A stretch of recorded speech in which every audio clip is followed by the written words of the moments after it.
District, Seat 2. Thank you, Ms. Riebe. Ms. Maloy, what makes you the best candidate? I'm uniquely qualified to be running for this seat right now because I've spent most of my life, almost all of my adult life, in the 2nd District. I've lived in Washington County, Iron County, Beaver County, and I've spent a lot of time working all up and down the district. For the last 4 years, I've been Congressman Stewart's legal counsel, and I've been working for this district. I've been solving issues that people in this district have called their congressman about and asked for help. This is a special election, as they said at the beginning, and whoever wins will be coming in the middle of a term and trying to pick up the ball and keep running.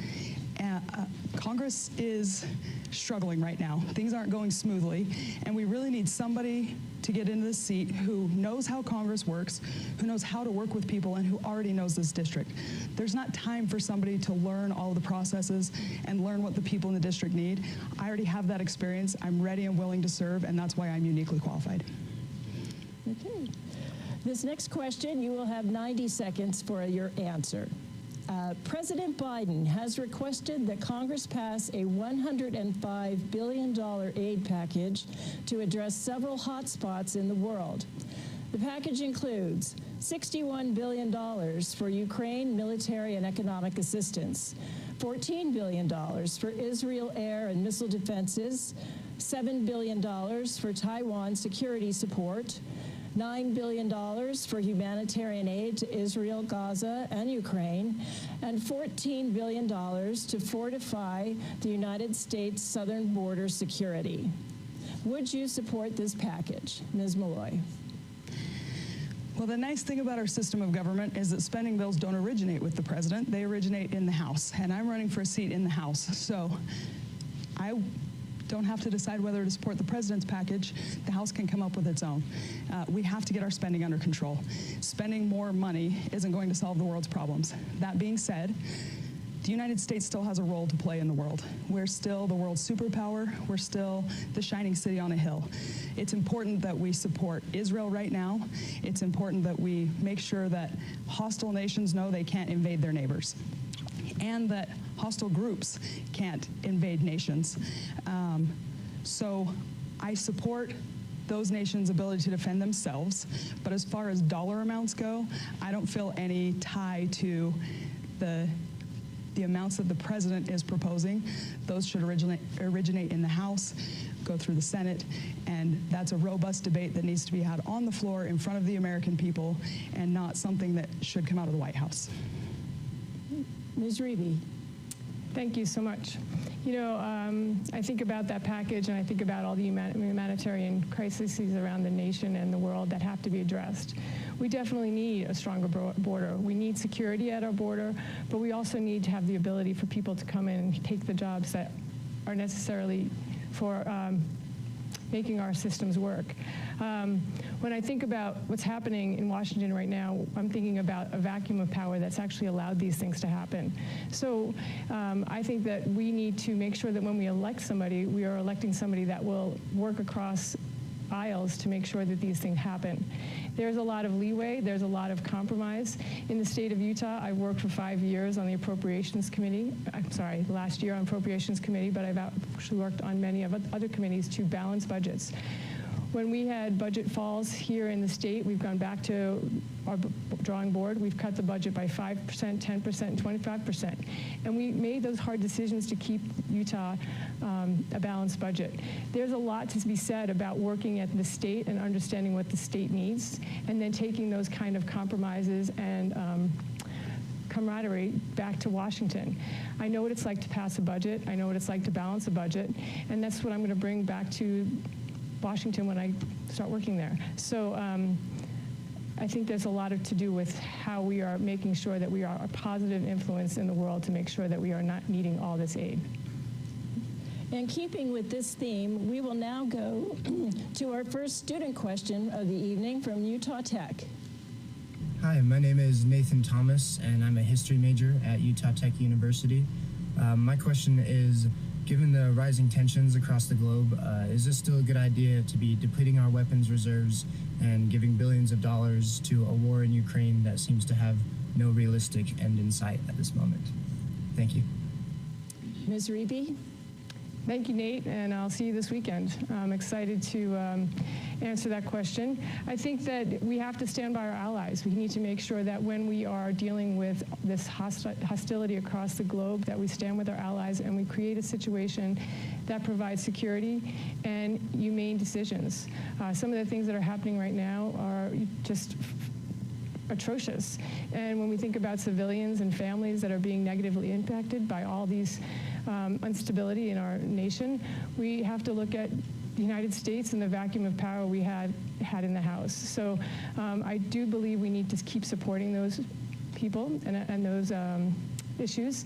And I think that's something that we can keep working on, and hopefully we'll get some resolutions that put civilians first. Ms. Maloy. I've talked about the Ukraine question a lot in this campaign, and as a Republican, I believe in peace through strength. The way we're going to be a world superpower and continue to keep the world a safe place is to have a strong military. So I like that you started off the question asking about depleting our weapons reserves. We need to have that conversation. We need to have that debate openly in front of the public about how much aid we can give Ukraine or other countries, because we have to be prepared at any time to keep the world safe by keeping ourselves safe, and the way to do that is to have a strong military. One of the ways I intend to do that is to be on the Armed Services Committee. I've said from the minute I got in this race that I want to be on the Natural Resources Committee and the Armed Services Committee. It's important that we have a safe world, and the best way to ensure that is for the United States to remain a world superpower, and to do that through having a strong military. Our next question concerns Taiwan. Taiwan produces over 60% of the world's semiconductors and over 90% of the most advanced ones. Some members of Congress are against further military aid to Ukraine and favor more funds to arm Taiwan, claiming that Chinese aggression towards Taiwan is a greater threat to the U.S. than Russia's aggression to Ukraine. Would you support cutting military aid to Ukraine and redirecting those funds to Taiwan? Ms. Maloy. I don't know that there's a direct correlation between the two. They're two separate conversations. A lot of times when we're talking about spending, someone will throw out a dollar amount we're spending on something and a dollar amount we need to spend on something else. And generally, they're not related. These are actually fairly closely related, but they're separate conversations. We need to decide what we should be doing in the Ukraine. And whatever we're doing in Ukraine needs to be, we need to have a plan. We need to know when we've accomplished our mission. We need to know what resources we're willing to commit. We also need to have a plan with Taiwan. It's not an either or. They're both important decisions. They're both places in the world that are current hotspots. They're not even the only hotspots in the world. That's why we need to get our spending under control and have a strong military, because that's the way we can help keep the world safe. Ms. Riebe? Thank you. When I think about Taiwan, Ukraine, and even Israel right now, I think about how horrific it is. And I think about how we can start to move ourselves out of some of these necessary partnerships with chips, and how we're going to build semiconductors. And so we had a CHIPS Act that my opponent's predecessor didn't support. And so I think that we need to start supporting what's happening here in the United States with creating the CHIPS Act and supporting that. We also have people who voted against supporting veterans when they come back from service. So it's not just about sending money someplace and sending money someplace else. It's about finding solutions here, finding solutions that reach across the aisle, finding solutions that bring jobs back to America, but also supporting our allies. So I think when we talk about chips, we should start looking at solutions here and support the CHIPS Act. That's actually been very successful. Thank you. In your opinion, what is the most workable path to achieving a lasting peace in Israel-Gaza conflict while addressing the role of Hamas in the region?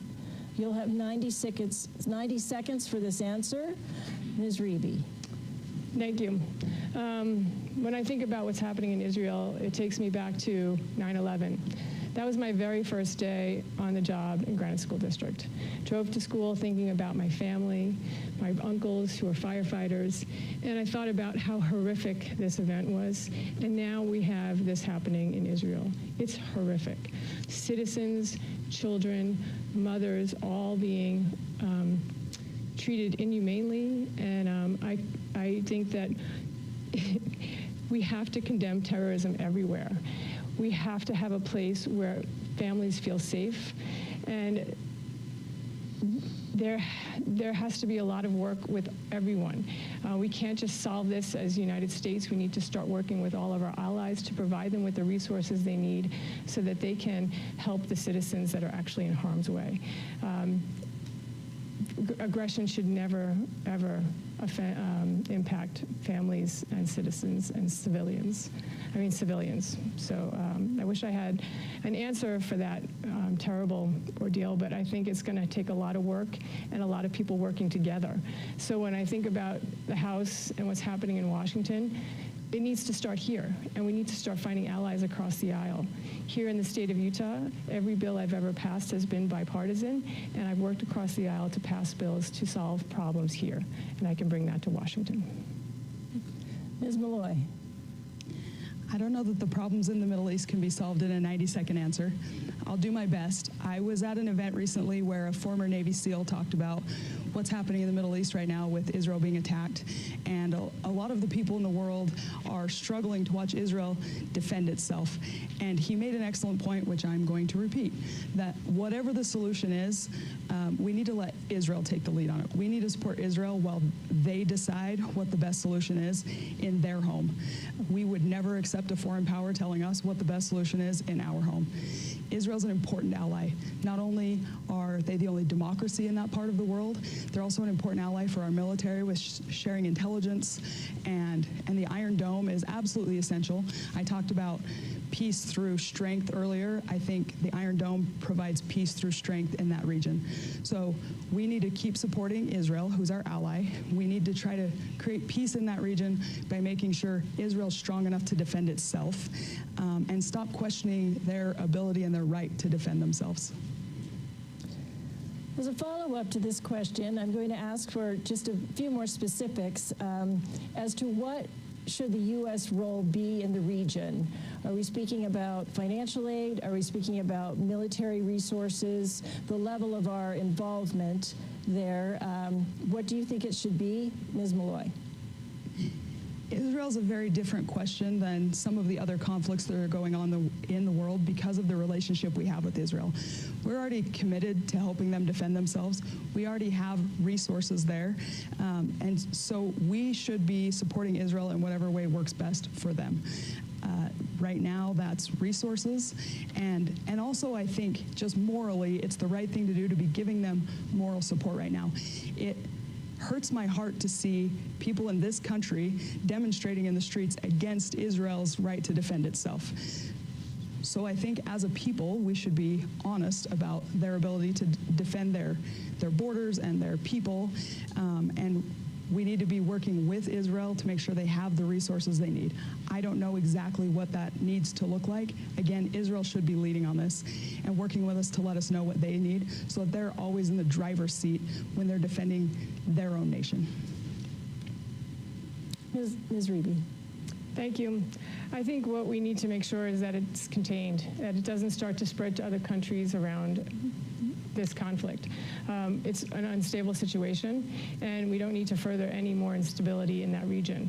We need to make sure that we are keeping the lines of communication open and supporting Israel with what Israel needs. It's a very complex issue, and so to make sure that it doesn't expand into other countries is our highest priority. Thank you. We will now turn to one of our student questioners from SUU. Hi, thank you for having me. Here's my question. The 2nd Congressional District reaches from the south side of urban Salt Lake City through rural Richfield and booming St. George, Utah, with each area having its own issues and needs. How are you going to get the expertise you need to fully represent these different constituencies? Thank you. Ms. Riebe. Thank you. I've spent 7 years learning about all of these districts. I have worked with school districts across the state and into this congressional district. I have understand what every family needs through my work with education. I've worked with police officers, firefighters, mental health experts, and search and rescue. I understand that each of these communities has very unique needs, but then also they have the same needs as well. So figuring out how to create a policy that meets everyone's needs, but also provides elasticity so that they can put that policy into place perfectly for them. I've learned that we have necessarily exist in small schools. We need ambulances in towns that can't bond for them. So we've created grants. So I am uniquely aware of all the needs across this district and even parts of the state that have actually reached out and explained their specific needs. So my work in the Senate has carried me through this. And Ms. Maloy. First of all, go T-Birds. I'm really excited to see an SUU student here asking questions. And it's a great question. It's a big district. I've spent a lot of time traveling up and down this district, not just in the last 4 months while I've been campaigning, but for the last several years in my professional capacity. And the issues are fairly uniform up and down and back and forth across the district. The details vary from place to place, but I've been talking to people all over the district, and people consistently want to talk about inflation, spending, and government overreach. That might look a little bit different in Magna than it does in Monroe, but people have the same concerns. They're the kitchen table concerns. People want to know that their paycheck is going to get them to their next paycheck. They want to know their kids are going to get a good education. They want to know their kids are going to get jobs and be able to buy houses. And that doesn't really change in any part of the district. It is important that whoever represent this district represent the district as a whole and get to every part of the district. And I've been doing that for a long time. Thank you. We will now turn to Max Roth of Fox 13. Great. Thank you so much, Mary, and thank both of you for this opportunity to ask a question. Our viewers have watched Congress go through weeks being paralyzed, unable to find a leader. Now, they ousted a leader because he compromised to keep the government running.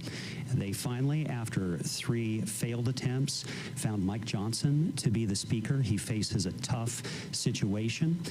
What I want to hear from both of you is that, hypothetically, Mike Johnson for you, Ms. Maloy, and Ms. Riebe, be Hakeem Jeffries for you. They appoint you as the committee to get together and find practical solutions, compromise, to keep the government running. What are you willing to do to keep the government running that may go against what you think is best? Ms. Maloy. Well, first of all, the great news is I watched Mike Johnson's speech from the floor of the House when he accepted the job, and he said he intends to appoint a bipartisan committee to figure this out. So I guess the first thing I would be willing to do is serve on that committee if he asks. Speaker Johnson, if you're watching. And the second thing I would do is use the experience that I've had up to this point. I've worked on bipartisan issues before, and I've done it in Congress, which is different than the way it works in Utah. I know how to talk to people who don't have the same angle as I do, but we all want the same thing. We all want a strong America. I think we all want Congress to do its job. I don't think most people want Congress to be on the news every night. So I would be willing to work with Democrats, find common ground, and work towards the common goals that we all share as Americans, instead of focusing on the things that divide us, which I think is what has been happening. Ms. Riebe. Thank you so much. That's interesting because we were in a forum the other day with Salt Lake County business leaders. Oh no, it was in Richfield. And when my other candidates were asked, who would you pick on the other side to represent you, they demanded that we are Republican control and I would never pick somebody else. I, on the other hand, said I will work with whoever is willing to work with me. I will never let the government shut down. I think it's important that the American people have a functioning government. So to come up with a hypothetical of who I would work with, I would work with anyone. I was at school today watching kids run across the field and thinking about their lunch programs. I was watching the postal person deliver my mail. These are people that are depending on our government working for us and working with us. And so So to think about who would I work with? I'd work with anyone that would keep the government open.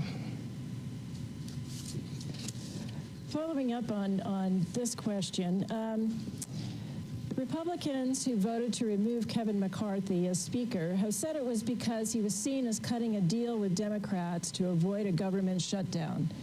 Is there a price to pay for reaching across the aisle? That'd be Ms. Riebe. I don't think there should be a price to pay for reaching across the aisle. I think when we start thinking about the work we're sent to Washington to do, it's to work for you and what you need. And if you need us to stay in Congress and work things out, we should stay there. And I would actually prefer if we didn't get paid if we weren't having a government running. If we're not getting paid and you're not getting paid, then there's some real dire desire to make that happen quicker. So I don't think there is a downside to working across the aisle. I think here in the state of Utah, we're a great example of working across the aisle. Like I said before, I've reached across the aisle to change bills, to modify bills, and to make things work for people that don't agree with me. And I do that work every year. And so I would definitely work across the aisle with anybody that would be willing to work with me. It's important for us to do what the public wants us to do. Ms. Maloy. It's a good question whether there's a price to be paid for working across the aisle, and I think the answer is generally no.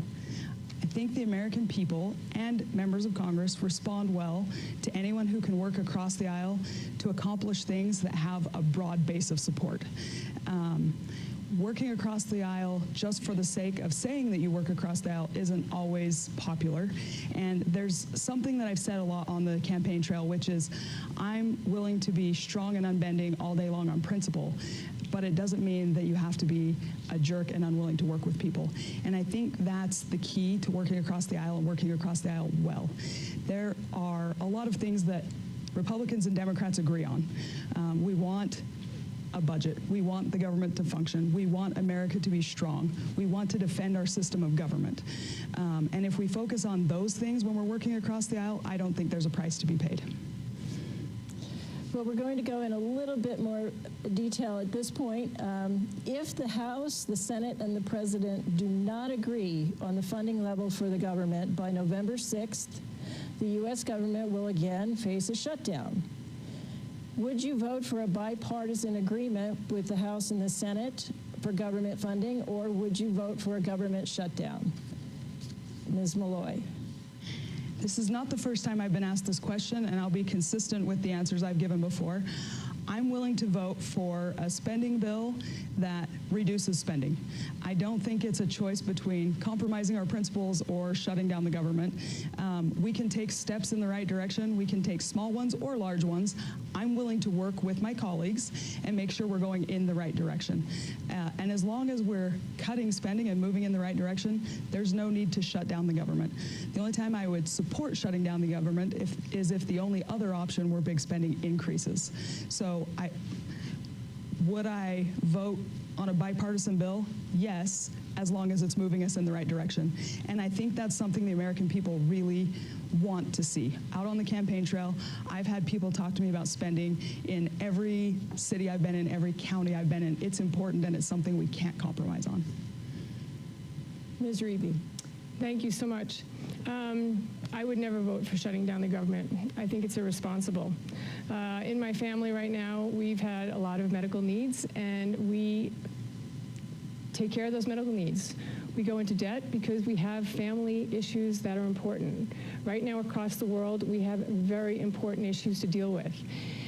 I do believe that we need to cut spending, but not to the detriment of safety and security across the globe. So when we think about cutting the budget, we're going to have to start thinking about that at a time when it's not so dire. I think that we can do a lot of work while we are passing a budget and then come back and do the work while we are safe and secure and people are doing the jobs that they are paid to do. When we are in a situation that needs emergency reactions, we spend more money. And that's where we are right now. And I would be willing to come back to the drawing board after we've maintained security.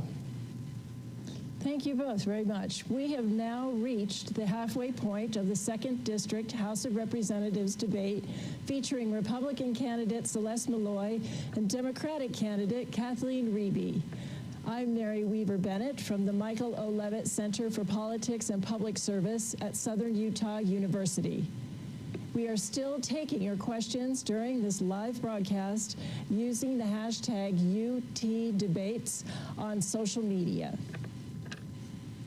Now, let's get back to the questions. We have a recorded question from a student at Utah Tech. Hi, my name's Adeline Brotherson. I attend Utah Tech University and I'm studying psychology.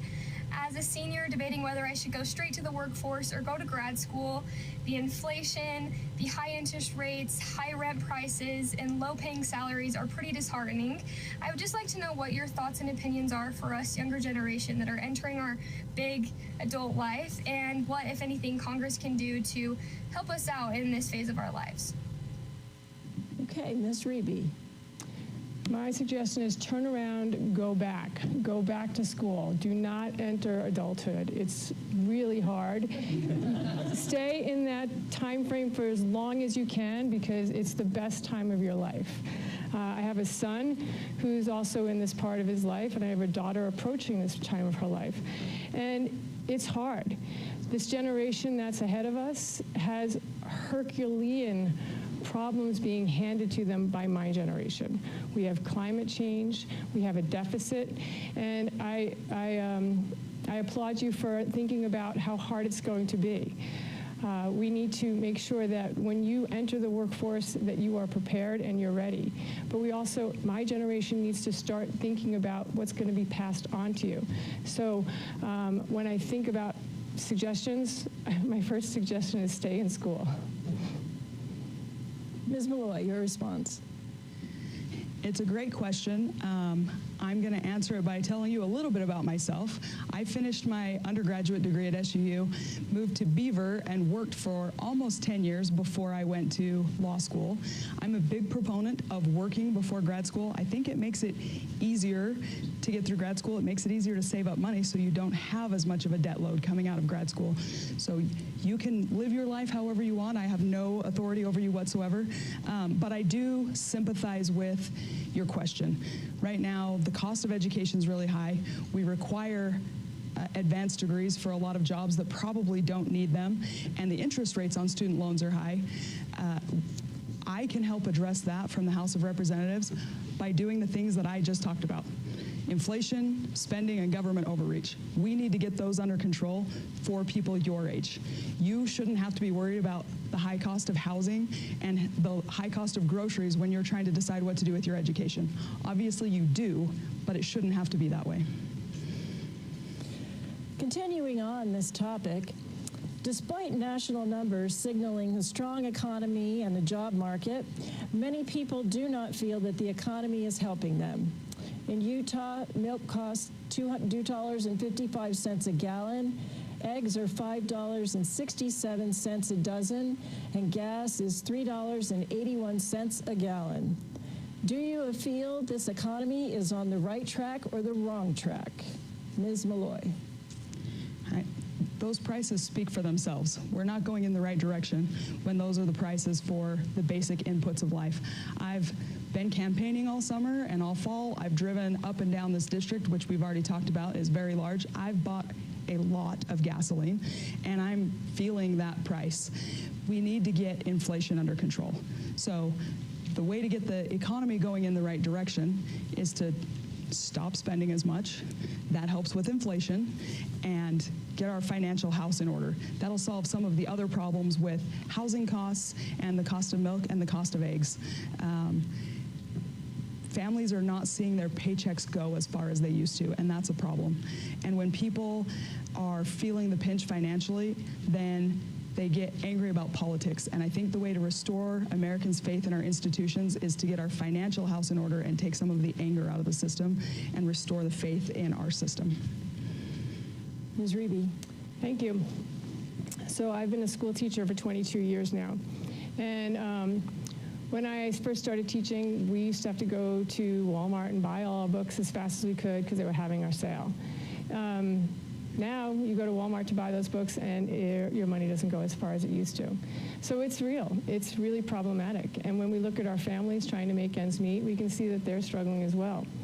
I think we need to start re-examining everything that we are paying for. We owe it to the American people to be transparent and accountable for every dollar. We have a lot of omnibuses coming out with special interests and special contracts. And I think this is some of the ways that we can start reducing the deficit to start decreasing inflation. I do believe we're on the right track. I think the infrastructure bill that was passed has helped bring jobs into Utah and has brought dignity wages. So creating a living wage and a dignity wage is going to make everybody's life way better. We have had a question come in on social media from Tanner. And Tanner asks, what role does a potential tax increase play in balancing the federal deficit? Ms. Riebe. Thanks. I appreciate that question. I think that we have a large gap in who's paying the tax and who's carrying the burden. We have some tax breaks that are going to be expiring soon, and I think this is a great time for that. When we think about the middle class and the percentage of their money that's going to taxes, it's a lot larger than our wealthier peers. The percentage of their taxes is not taking up their paycheck. So I do believe that we need to start to bring equality to how much burden is given to the citizens of Utah and the United States. When we think about how we can benefit families with those kind of things, we think about just everything that you have to pay for after you pay your taxes. So if you're paying a large percent of your wages to taxes, you have not much money left for milk, eggs, gas, clothing, and any other incidentals that come up. And what role does a potential tax increase play in balancing the federal deficit? Ms. Maloy. We're not going to tax our way out of this problem. The federal government doesn't have a revenue problem. We're collecting a lot of taxes. We have a spending problem. Before we talk about increasing taxes, we need to talk about cutting spending. And I'm starting to feel like a broken record up here. I feel like that's my answer to every question, but it should be my answer to every question because that's the question everybody's asking me. When I'm out talking to people in this district, everybody wants to talk about spending. Why is the federal government spending so much money? And particularly, why are we spending so much money to have the federal government so involved in people's day-to-day lives when if the federal government was less involved, we wouldn't need to spend as much money. So I don't think increasing taxes is the answer to our inflation problem or our spending problem. We have to get our appetites under control. That's not the word I'm trying to come up with, but we have to spend less and do less from the federal level. Let's talk about Social Security. Social Security benefits are expected to be payable in full until 2037, when the trust fund reserves are projected to be empty. At that point, the continuing taxes are expected to be enough to pay only 76% of the scheduled benefits. Thus, Congress will need to make changes to the benefits and revenue sources of Social Security. Would you support or propose changes to ensure citizens continue to receive full Social Security benefits? Ms. Maloy. I have said on TV before that I'm willing to look at the entitlement programs. The way the question's asked is, what changes would you make to make sure people continue to receive their full benefits? And I think we need to start even farther back than that. Just what changes do we need to make? Obviously, the system that we have isn't solvent. It's not going to work. You said it'll run out in 2037. That's only 14 years from now. So we have to figure out what people actually need and how we can fund it. I don't know that just trying to find a way to continue offering the exact same program is the right answer. But what I am willing to say is that I'll work with my colleagues to figure out what we need to do. I know it's the third rail of politics. Nobody wants to talk about Social Security, Medicaid, Medicare, but we have to. We have to have the conversations. We owe it to these college students who are asking questions. Ms. Riebe. Thank you. I don't consider this a third rail at all. I think it's an important thing, and it's not an entitlement. It's something that all of us have invested in. My grandfather passed away, and my grandmother received a death benefit. This was the thing that saved them from being homeless. So I don't think Social Security benefits for deaths or disability is something that we should ever get rid of. I think it's something that, as a responsible citizenship, we should take care of the people who are most vulnerable. So I would work to do anything I could do to keep this. We can look at maybe changing the mechanism for the people that are the highest earners, that they would receive less of a benefit, but there is no way that I would ever look to take away Social Security, death benefits, or disability benefits. It's something that provides humanitarian benefits to the people of America, and it's also the right thing to do, to take care of the people that are vulnerable. And that's why I think I'm a great candidate to go to Washington. Thank you. Article 4, Section 3 of the U.S. Constitution states that Congress shall have power to dispose of and make all needful rules and regulations respecting the territory or other property belonging to the United States. Our courts have interpreted this to mean that the federal government controls public land. Are you satisfied with the federal stewardship of public lands in Utah? Ms. Riebe. Thank you. I've lived in the state of Utah for 30 plus years. I came to Utah because it's beautiful.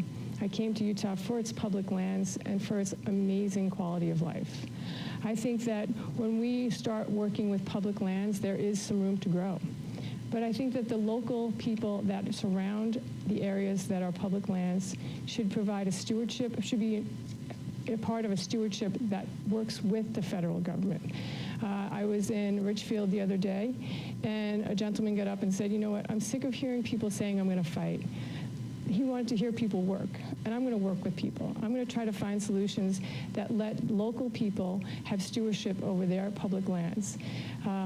This is a great state with beautiful resources. We need to make sure that people can create a living wage and a business on that public land, but then also we need to make sure that public land is ready to pass on to the future generations without corroding it or erupting it. Thank you. Ms. Maloy.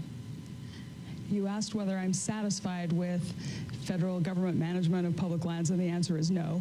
If you've seen my resume at all, it's pretty obvious that that's how I've spent a lot of my life trying to improve that. And I find that I agree with my opponent on something that she said, which is that the local people should have more input in how these lands are managed. But she mentioned the people who surround the public land. And the thing is, in Utah, the public land surrounds the people. There are counties in this district that are more than 90% federally managed. So no, I'm not satisfied with that.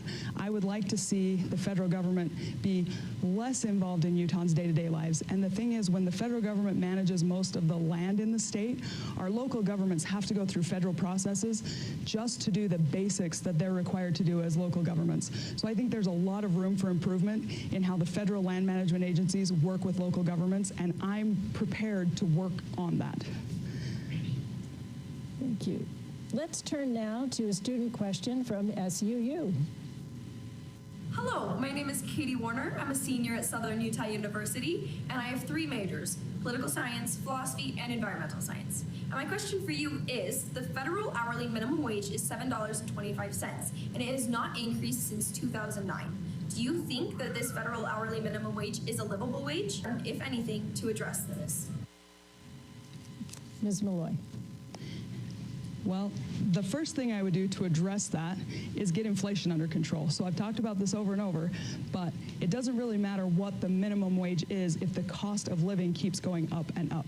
So the first thing we need to address is inflation. If the cost of milk and eggs and gas and rent keeps going up, then we are never going to be able to raise the minimum wage fast enough to keep pace with that. So my focus is on making people's lives easier by controlling that inflation part of the equation. We need to make it so families can live on their paychecks, and so kids can grow up, become adults, and buy houses, get an education, live the kind of lifestyle that their parents have. And right now that isn't we're not heading in that direction. Young people aren't being able to get into houses. Milk, eggs, and gas are getting more expensive. So I think the better question is, what are we going to do to control inflation? And we've got to stop spending. Ms. Riebe. Thank you. I think that $7.25 is not a living wage. I am a public servant. I work for a Granite School District, and I received a living wage from that school district for many years. My opponent has worked for the government, and she's received a living wage. And so when we think about the living wages that we are receiving as public servants and then complain about spending, it doesn't really seem genuine. It costs money to invest in the people in the state of Utah, and it costs money to invest in the people of the United States. So when I think about a living wage, I think that the best investment we can make is to the people that work in our industry. So I would be supportive of raising the minimum wage and creating a wage that provides dignity, security, and happiness for our families. I think that when I go to Washington, that I can work on making this happen. Thank you. Home ownership is becoming increasingly out of reach for many Utahns. In Washington County, the average home price is $634,000. The average income is $65,000. So in order to afford the average home, income needs to be over 2 times higher at $143,000 a year. In Iron County, income needs to be 2.5 times higher to afford the average home. Does the federal government have a role to play in increasing affordable housing in Utah? Ms. Riebe. Thank you. You know, when I think about how this is impacting our community, I think about my friends who are trying to take care of their kids, take care of their mothers, and also take care of themselves. They're in a sandwich generation where they can't make enough money to fill this gap. So do I believe the federal government has a role in this? Yes, I do. I think there's a way to provide grants for people who are trying to get into a home. One of my colleagues in the House, when her husband passed away, she used her house as an anchor to provide stability for us. If we're not providing a situation where young families can get into a home to have that rock, then we are creating a generation of instability. So whatever I could do, when you send me to Washington, which I hope you do, I will work to make sure that that generation has the stability so that they can have home ownership and they can protect their families. Ms. Maloy. There is a role for the federal government to play in making housing more affordable, but it isn't new government programs, it isn't more government spending, it isn't more government regulation of local governments. What we should be doing is removing the impediments that come from the federal level. So I've already talked about inflation. That's one of the things. We've got to address inflation. That will help. But also, America was energy independent a few years ago, and now we're not. The only thing that changed was our policy on producing our own energy. And when energy prices are high, fuel prices are high. And fuel prices don't just hurt people like me at the pump when we're filling up. They also make the cost of shipping things higher. So the cost of houses keeps going up and up because the cost of getting all of the materials keeps going up and up. So the best way for the federal government to address housing affordability is to remove the government regulations and the policies that are making the inputs to houses more expensive and making paychecks not go as far. Terrific. Now we're going to move into some short answer questions. These will be 30 seconds each for an answer. First one is, hypothetically, if both of you were elected to Congress, what issues would you work on with the other person on stage right now? We start with Ms. Maloy. Well, we just established that we're both willing to talk about entitlement programs, so I guess that might be a good place to start. If we both got elected, we'd be sitting in the same office and we'd be sharing staff, so we'd probably find a lot of issues that we'd be willing to work on together.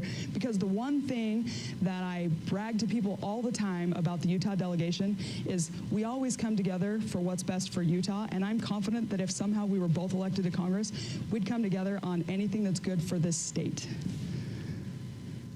Ms. Riebe. Thank you. What I would start to work on is public lands. I think that this is something that many people have spoken to me about. While I'm teaching full-time right now, I take the weekends off and I travel all across my district. And this has been something that each family has been concerned about, how we can use our public lands to support future growth and how we can use our public lands to have future benefits for our kids and just enjoy the state. So I'd be working on public lands. Thank you. If elected, would you join the Congressional Problem Solvers Caucus, a group of members seeking bipartisan solutions to national problems? Why or why not? Ms. Riebe. I would definitely join the Problem Solvers Caucus. I think that anybody that's willing to solve a problem and have a conversation about a problem is somebody I want to be friends with, I want to work with, and I want to learn from. When I get to Washington, I'm going to look for allies, and I'm going to look for people to work with. Right now, we don't see a lot of that. And so if this is something that would further collegiality and keeping the government open, I am definitely willing to work for the Problem Solvers Caucus. Ms. Maloy. I get asked about caucuses a lot, and I've said all along the one caucus that I'll commit to joining before I'm actually sworn in as a member of Congress is the Western Caucus. It's one of the biggest in the House, it's one of the most effective in the House, and it's really focused on the issues that matter to Utahns and the people of the 2nd District. So since I have said all along on the campaign trail that I'm not committing to joining any other caucuses until I'm actually sworn in as a member of Congress, I'm going to say that I won't commit to joining the Problem Solvers Caucus, but I am in favor of solving problems and doing the work of the people. We have another question from social media. Val asks, what actionable plan would you propose to reverse the alarming decline of the Great Salt Lake? Ms. Maloy. It's a little bit of a trick question because water law is state law and the Great Salt Lake is completely within Utah's borders. I have a deep background in water policy, and I've worked with the state a lot on Great Salt Lake issues, and it's something I promise I will keep working on, but I don't think your federal representatives should be writing an actionable plan. The state needs to write the plan. And then your federal elected officials need to do whatever they can to support the state's plan and make sure that the state's plan for the Great Salt Lake can be implemented. Ms. Riebe. The Great Salt Lake is very problematic. Last year in legislative session, we did barely anything. We did get a lot of water, and we did have that benefit, but legislatively, we did very little. I'm alarmed about this, and I think that there should be a federal plan because we are going to start entering a phase where toxic dust might start coming off that. So if we do not act accordingly, I think there should be a federal plan where we would ask for federal help. All right. Another 30-second question. Do you support term limits for members of Congress? And if so, how long would you be elected? We'll start with Ms. Riebe. I do support term limits. I think term limits are extremely important. I think that 10 years might be too less, but 40 years might be too many. I think that when we are in our positions too long, we start to gain too much power and we start to hoard it. And it prevents conversations. And I think that we need to have more younger people in Congress, and so that's why I support term limits. Ms. Maloy. Well, luckily, we already have the option of replacing our House members every 2 years. We have elections. I used to be really big on term limits. Now I'm not completely convinced that they would solve the problems that most people want to solve with term limits, but it's something I'm willing to work with my colleagues on. I think there is some logic to having a limit to how long someone can serve in Congress, but it should be long enough that they can do the work of the people they represent, and that's a conversation I'm willing to have. I don't have a hard number in mind right now of how long someone should serve. Well, I want to thank our two candidates very much. We have now reached the end of the debate. A random drawing held earlier determined that the first closing statement would go to Ms. Maloy. Thank you. I watched last night as the United States House of Representatives elected a new Speaker of the House, and I listened to Speaker Johnson's speech, and I was inspired by some of the things he said. He talked about how we need to do the work in Congress of restoring America's faith in our system of government. The trust is low, and the way to restore that trust is through transparency and doing the people's work in the open, and I agree with that. And he talked about working together and taking some of the anger out of politics, and I totally agree with that.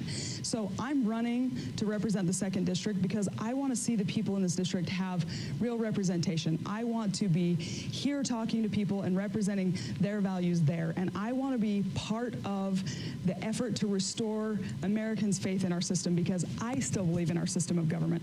I still believe that representation is important and that I owe it to my constituents to show up, answer questions, be part of debates like this, and make sure they feel like their voices are being represented on a national stage. And Ms. Riebe, your closing statement.